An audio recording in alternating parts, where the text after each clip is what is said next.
Bagian orang tua tidak menanyakan tentang agama. Ketika ada seorang lelaki yang tampan datang, Masya Allah, dengan mobil yang tipis, yang kursinya cuma 2 di depan, Masya Allah. Langsung pertanyaannya orang tua, kapan rencana lamarannya? Nggak ada pertanyaan macam-macam. Padahal dunia ini fitnah. Orang-orang sombong karena kekayaan mereka. Mereka jadi sombong. Dengan duit, sebagian merendahkan orang lain. Makanya tidak sedikit wanita yang akhirnya seperti budak karena suaminya kaya raya. Dia tidak dihargai. Maka seharusnya engkau tanya, kalau ada orang meminang, ya tanya alhamdulillah. Jangan ditanya gajinya berapa. Masalah gaji terakhir nanti. Apa pertanyaan pertama?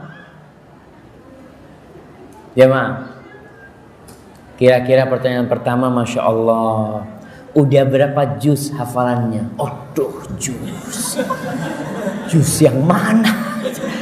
Nah, itu yang seharusnya ditanyakan. Karena perhatian seseorang kepada Al-Quran, ini sebagai bukti kalau dia perhatian kepada agamanya. Kalau orang perhatian sama Quran, insya Allah sholat. Jadi sholat ini insya Allah dia sudah laksanakan. Alhamdulillah saya hafal ya juz 30. Ini sebuah kemuliaan jemaah. Karena ibu-ibu coba tanya sama suaminya sekarang nih, yang sudah menikah punya anak, tanya sama suaminya, Mas, waktu saya nikah sama sampean, Mas, sampean hafal berapa juz? Ya dari waktu itu sampai sekarang tetap nggak ada tambahan. Jadi dari menikah yang hafalannya cuma 5 surat sampai sekarang tetap 5 surat. Banyak seperti itu. Maka berarti wanita, gimana suamimu akan membawamu ke surga? Sedangkan salah satu buku panduan masuk surga tidak dibaca. Buku panduan masuk surga apa? Al-Quranul Karim. Maka dinahu, agamanya ini salah satunya kita tanyakan masalah bagaimana dia dengan Al-Quranul Karim. Apabila dia mengatakan, anak terus terang saya kalau hafalan sedikit, tapi alhamdulillah tiap hari saya baca 1 juz umpamanya. Alhamdulillah, ini tanda-tanda orang yang baik. Kalau antum takut dia tidak jujur, maka tanya sama orang lain. Demi surga Allah Subhanahu wa taala. Baik, yang kedua, akhlaknya. Karena yang paling berat di timbangan pada hari kiamat itu apa?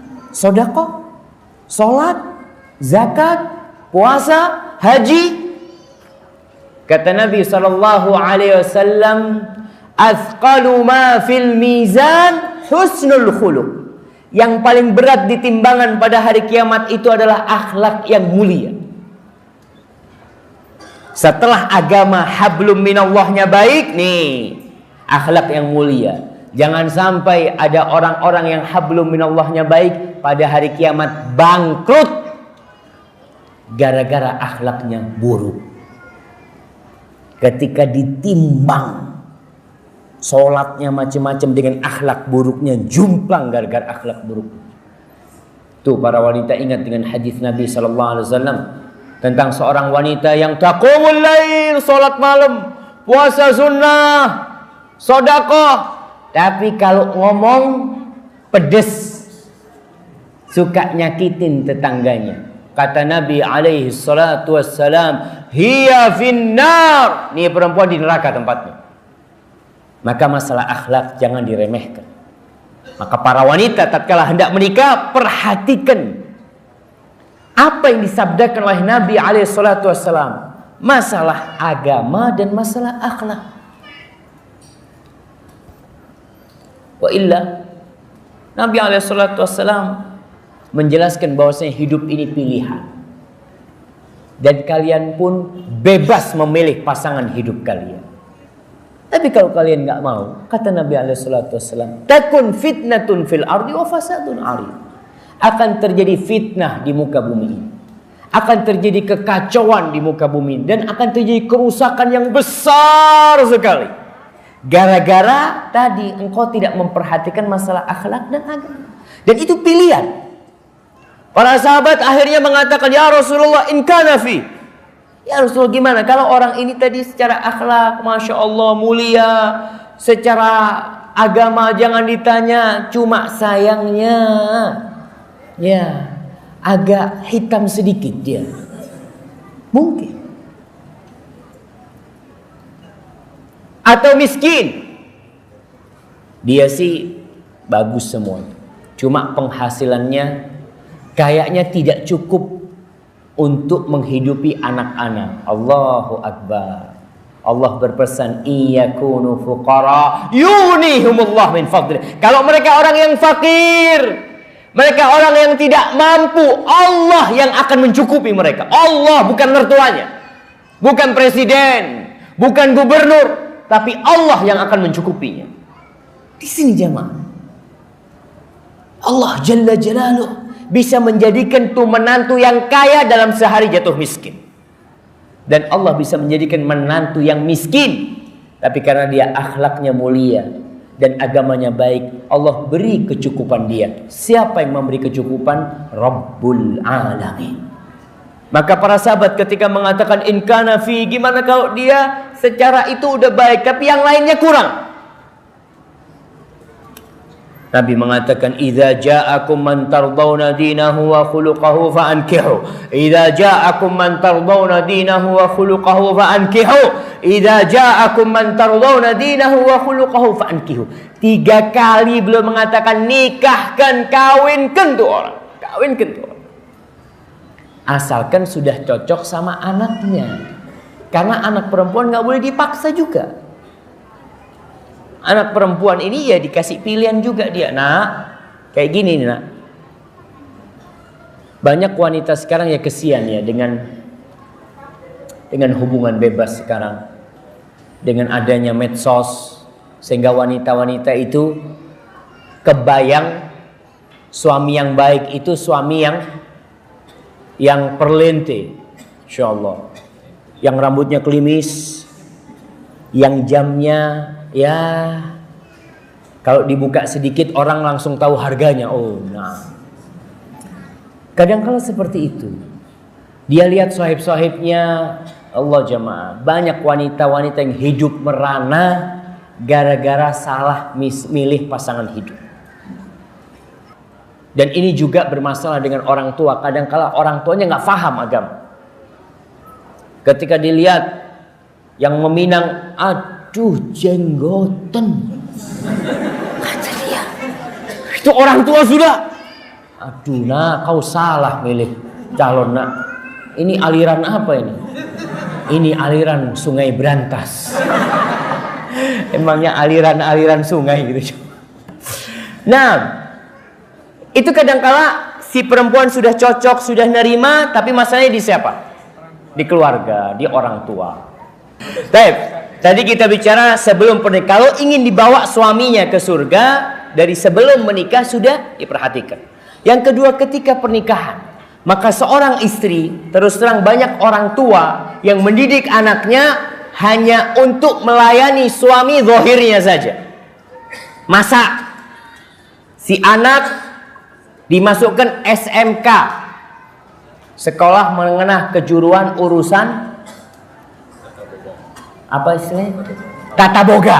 Nah, nanti kalau kau menikah, bikin suamimu senang dengan makananmu. Ya, bukan cuma itu cuma. Maka terus terang orang tua perlu memperhatikan, mendidik, mendudukkan anaknya.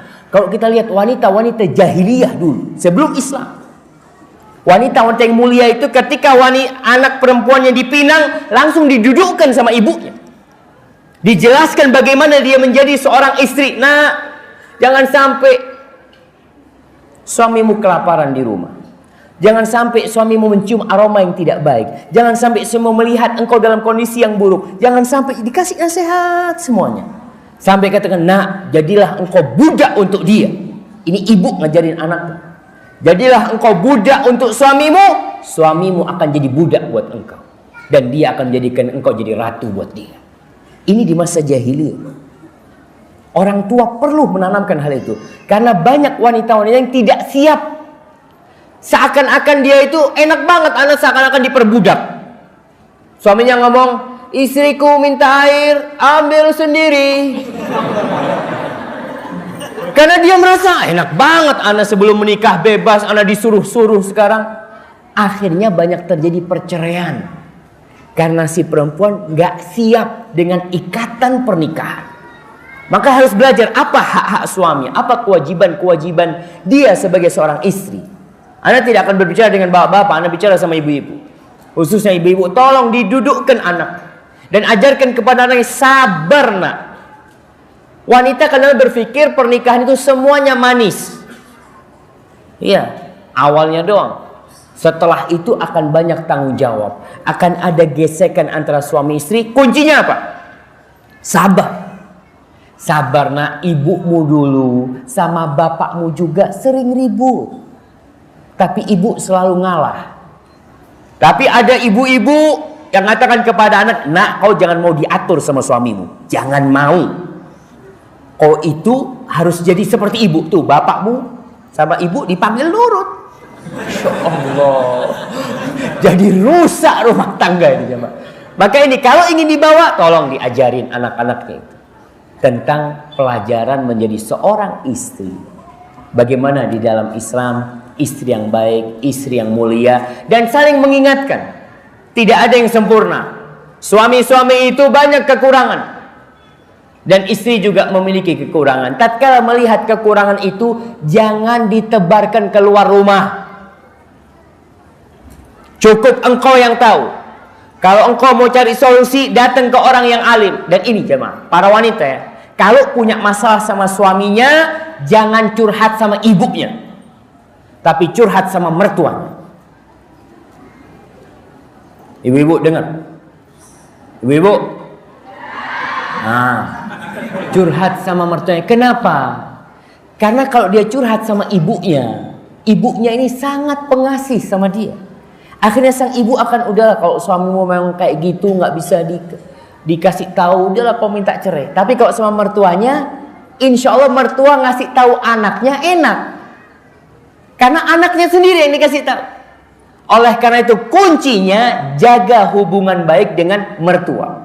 Ustadz mertua anak cerewet, tetap jaga, hormatin, dia adalah ibu suamimu. Ustadz mertua anak ini selalu seudon sama anak, tetap jaga hubungan baik. Lama kelamaan yang namanya baja kalau dipanasin leleh juga. Ada orang yang punya ibu mertua seperti baja, alhamdulillah, bersyukur sama Allah. Bagaimana cara melunakkannya? Dipanasin terus. Lama kelamaan itu mertua akan cinta sama menantunya. Tapi kalau si menantu ini sudah mulai Allahu Akbar, anak nggak salah disalahin, ibumu tuh nggak bener, ibumu tuh dolim, habis sudah. Tapi tolong dijaga. Jangan cerita kezaliman mertua kepada suami, jangan. Diterima. Tapi engkau sendiri yang memperbaiki. Karena suami mau tidak mau akan belain siapa? Belain ibunya. Dia mungkin akan mengatakan kepada istriku, kau sabar. Sampai kapan sabar bang? Aku sudah gak kuat nih. Tetap kau sabar. Insya Allah baja itu ingat, dibakar terus, bakar terus. Dibakar dengan apa? Dengan amal kebajikan, dengan kelembutan, dengan mohon sama Allah, dengan doa. Lama-lama mertua akan jadi baik.